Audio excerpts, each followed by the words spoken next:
Halo teman-teman, apa kabarnya? Kalian, saya percaya baik-baik saja ya. Sukacita damai di pekerjaan dimanapun kalian menonton video ini teman-teman ya. Semoga tetap sehat dan selalu diberikan kemudahan ya. Seperti biasa teman-teman, di sini aku akan membahas informasi politik terbaru yang menarik untuk kita diskusikan bersama. Jadi pastikan kalian simak sampai akhir. Jelek-jelek ini, saya adalah Ketua Umum Partai Demokrasi Indonesia Perjuangan. Saya Prabowo Subianto, Presiden Republik Indonesia. Saya minta maaf kepada semua orang tua, kemudian semua anak-anak yang belum menerima. Jelek-jelek saya pernah Panglima tertinggi loh. Tidak pernah terhapus loh, karena saya disebut Presiden kelima Republik Indonesia. Lalu kalian seenaknya saja hanya mau dengan kekuasaan untuk kekuasaan. No.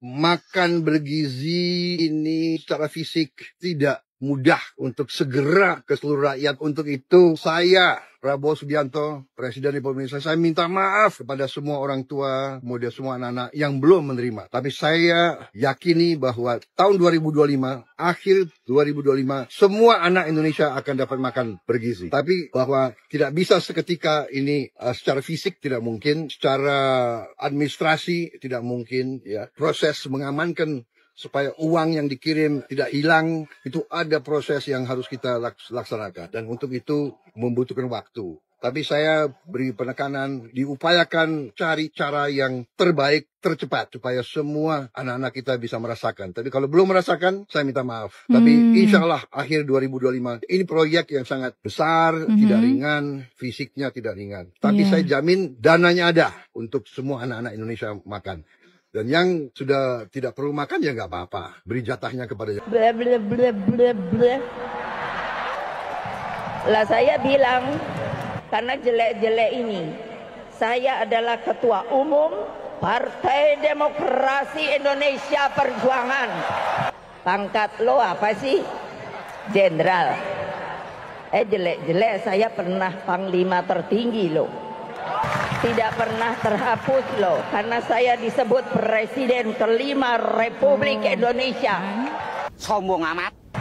Boleh dong sekali-kali sombong. Ngaca. Kalau ngaca di sumur, biar kalau kaget nyemplung. Kuburan pikirin, berapa duit semeter? Enak aja. Sekarang udah pada pusing lo. KPU. Bawaslu, kemana kamu? Gimana gua tahu? Malamnya gua tanya juga dijelasin. Namanya keren. Perkenalkan nama saya Buluk Gonzales, ladies and gentlemen. Oke? La ilaha illallah Muhammad Rasulullah.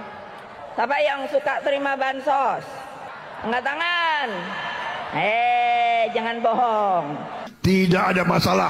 Yang penting adalah Prabowo tidak bohong. Ya nggak apa-apa, terima aja. Tapi nanti nyoblosnya jangan goyang loh.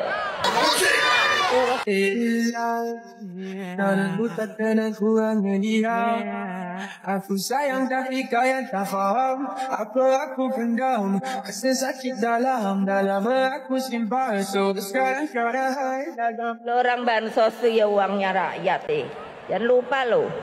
Wah, kayaknya lu. Gak bahaya tak? Jadi kalau mikir itu lurus. Ada yang mengatakan silakan kita memilih yang lurus. Nah ingat lo, ini ya nyoblosnya 5 menit. Kalau salah milih pemimpin, ngerasain akibatnya 5 tahun lo. Sekarang pertanyaan terakhir saya, kalau belum jadi presiden udah intimidasi rakyat, udah pakai uang negara, pemimpin yang benar apa enggak, apa bagus apa enggak. Kurang keras.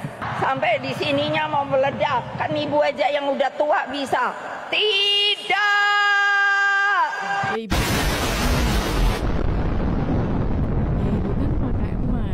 Thank you very much. Thank you. Megawati ini lama-lama kelihatan aslinya. Orangnya itu sombong. Tapi sebetulnya itu yang disombongkan itu apa sih? Yang dibanggakan itu apa? Memang betul, dulu itu pernah menjadi panglima tertinggi, pernah menjadi presiden yang kelima. Tapi itu karena menggantikan Pak Gus Dur, bukan karena pilihan rakyat. Itu aja kok sombong. Pak SBY, Pak Jokowi yang menjadi presiden 2 kali karena dipilih rakyat, itu lo nggak sombong. Orangnya diem-diem saja dan juga tidak pernah membanggakan, wah aku ini presiden, wah aku ini panglima tertinggi. Itu lo nggak pernah. Padahal Pak SBY ini juga mempunyai partai, namanya Partai Demokrat, dan juga menjadi ketua umum dan sekaligus menjadi presiden. Itu lo nggak pernah sombong, diem-diem aja. Apakah karena Megawati ini takut kalah nanti di pemilihan tanggal 14 ini sehingga mengeluarkan taringnya? Megawati ini pertama ya tentang MK. MK itu terbentuk ya berdasarkan amanat Undang-Undang Dasar 45 di aturan peralihan pasal 3 ya, yang berbunyi, saya bacakan ya. Mahkamah Konstitusi dibentuk selambat-lambatnya pada 17 Agustus 2003 dan sebelum dibentuk segala kewenangannya dilakukan oleh Mahkamah Agung. Jadi jelas ya bahwa keberadaan MK itu berdasarkan amanat Undang-Undang Dasar 45, bukan berdasarkan mau-maunya Megawati. Lalu apakah Megawati yang menciptakan fungsi, mekanisme dan peran MK seperti sekarang ini sehingga beliau layak disebut yang membuat MK? Ya, jawabannya tentu tidak ya, karena yang membuat fungsi, mekanisme dan peran MK itu adalah Undang-Undang Dasar 45. Ya, jadi berdasarkan amanat Undang-Undang Dasar 45 yaitu di pasal 7B, pasal 24 dan pasal 24C. Fakta loh, PDIP tanpa Jokowi keok. Nyatanya Bu Mega nyalon 2 periode kalah terus ya, 2004, 2009 kalah. Tapi 2014, 2019 menang. Ketika ditinggal oleh Pak Jokowi, PDIP juga melorot. Betul nggak? Ini fakta. Jadi kalau dikatakan Pak Jokowi tanpa PDIP itu bukan siapa-siapa, itu terbalik. Ya orang boleh berpandangan, tapi ada yang berpandangan juga bahwa PDIP tanpa Pak Jokowi keok. Itu terbukti loh. 3 kali kontestasi Pilpres PDIP kalah. Sama Pak SBY 2 kali kalah, Bu Mega ketua umum loh, kalah loh. Tapi Pak Jokowi 2 kali periode walaupun bukan ketua umum menang. Dan 2024 Mas Ganjar juga kalah karena tidak didukung oleh Pak Jokowi. Ini fakta. Partai juga sama, ketika Pak Jokowi tahun 2014, 2019 itu di atas 20%, sekarang hanya 17% tanpa Pak Jokowi. Itu fakta. Haram namanya kelompok-kelompok mau melakukan kekuatan kekerasan kepada rakyat Indonesia. Terus terang loh, hadapi saya.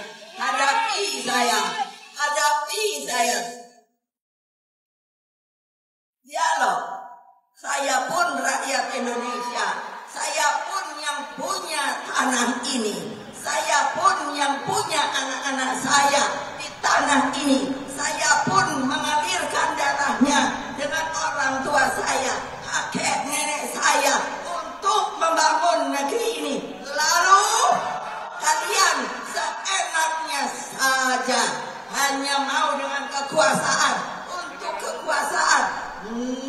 kritik kepemimpinan politik.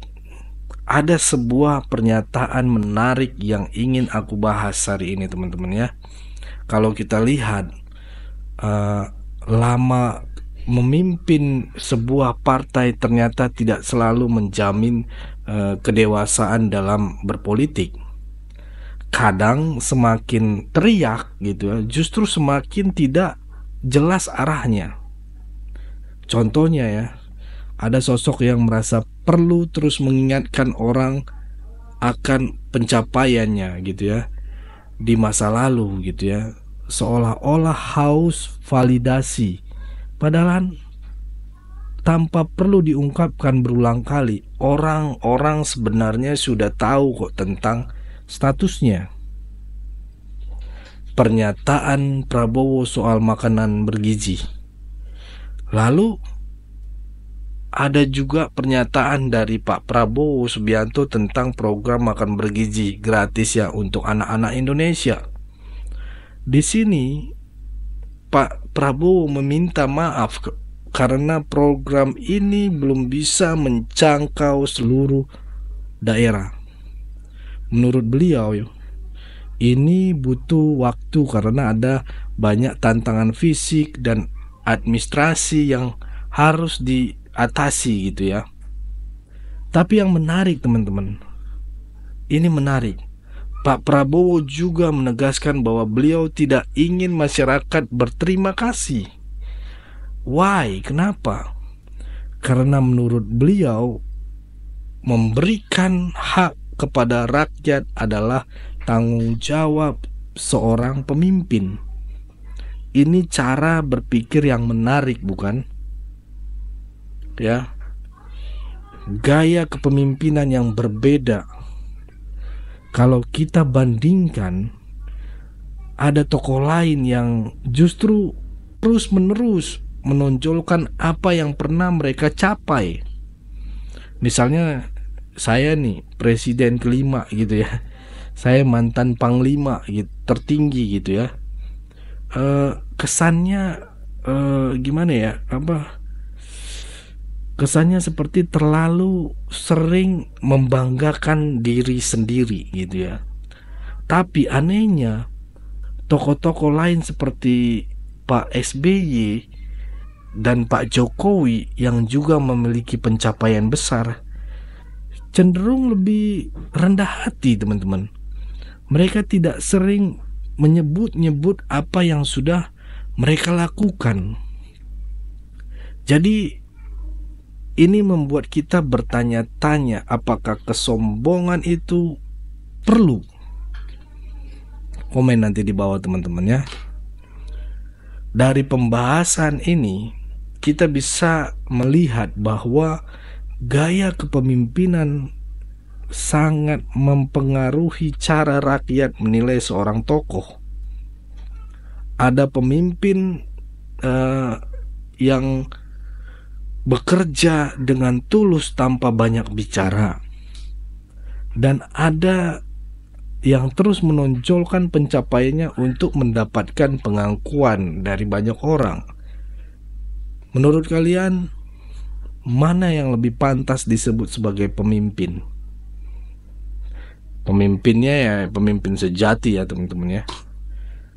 Yuk teman-teman, tuliskan pandangan kalian di kolom komentar. Apakah kalian setuju dengan pandangan tadi, atau mungkin ada beberapa pendapat lain? Monggo tuliskan di kolom komentar. Sepanjang-panjangnya kita coba berdiskusi. Saya sangat penasaran untuk membaca pandangan kalian ya di kolom komentar. Jangan lupa untuk like, share, dan klik tombol subscribe biar kita bisa berdiskusi lebih banyak lagi di video berikutnya. Saya Leonardo Sirait, mohon undur diri. Bye-bye.